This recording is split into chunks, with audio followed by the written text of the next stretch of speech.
want to bring in now Israeli journalist and TV host Tal Heinrich for more on this ongoing conflict. And Tal, let's just sort of pick it up where Mohammed left it off there and get your perspective on what we've seen in the last 12 hours. Good to see you, Joe. Thank you for having me. Well, what we are seeing is the latest, the biggest, greatest escalation since the war between Israel and Gaza back in 2014, as you said. But even back then, keep in mind, we haven't seen as many rockets being fired from Gaza towards Israeli territory in such short periods of time. Because again, we're talking about more than 630 missiles fired towards Israel in just 24 hours. And each barrage brings hundreds of missiles in what is becoming more and more challenging for the Iron Dome missile defense system. We've seen direct hits at Israeli homes in several cities. We have seen even a direct hit at a bus in Israel, and at least 3 people on the Israeli side were killed. Netanyahu's message tonight for Hamas and the Islamic Jihad is that they are going to pay a high price for this kind of aggression. He's also telling the citizens of Israel, hold tight, because this is going to take time.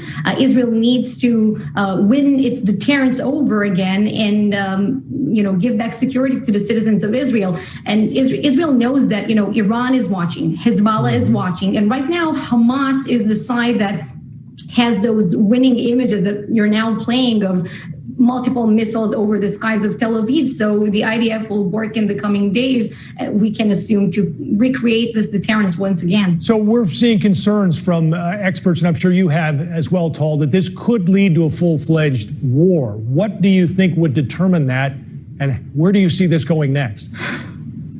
Well, usually, I'll say the Israeli definition, once you see a ground invasion and ground incursion of Israeli, military forces into Gaza, then we can definitely call it a war. Some would say that you can call it a war already now, but I know that there are talks behind the scenes. There has been at least one report about Egyptian mediation. I saw that President Biden, there was a report that he sent a letter to Mahmoud Abbas earlier today. So there are forces working to try and diffuse this escalation, but I'm not sure that, each side has to come out of this with something that they can present to their own public, because keep in mind why we are here, Joe. I know that Mohammed, he's a dear friend of mine, and he touched on the more imminent triggers that each side is pointing to as excuse for what we're seeing unfolding now in Israel as it comes to the unrest. But you have the bigger picture of what has led us here and enabled this, the political conditions. You have political instability in Israel that is still trying to form a government for the fourth time in 2 years. And you have political instability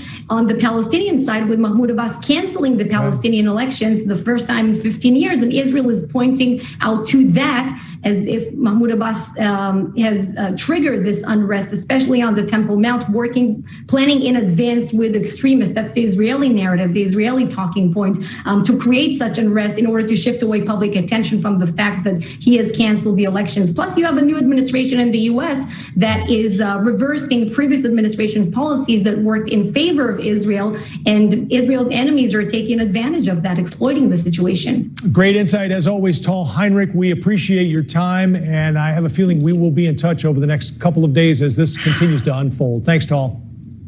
Thank you.